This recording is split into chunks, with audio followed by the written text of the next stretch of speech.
Imagine driving home with your kids, and out of nowhere, headlights coming straight at you on the wrong side of the highway. You have less than 90 seconds. This happened 2 minutes from where I grew up. Her name was. On the surface, she was a mother of 3. But behind the scenes, everything was unraveling.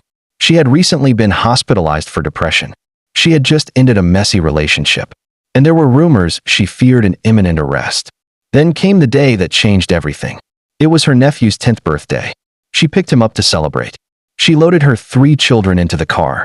She told everyone they were going to buy a gift. That was the last normal moment. Not long after, she vanished with all 4 kids in the car. Then the 911 call started. There's a car driving the wrong way. High speed. Headlights coming toward us. Dispatch tried to warn drivers, but they only had about 90 seconds.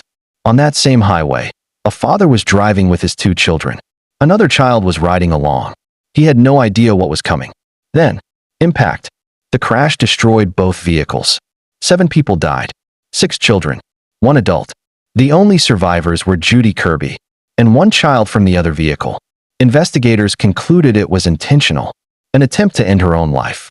She was sentenced to 215 years in prison. But that number doesn't measure the real cost. Because this wasn't just a headline. It was a birthday. It was a normal drive home.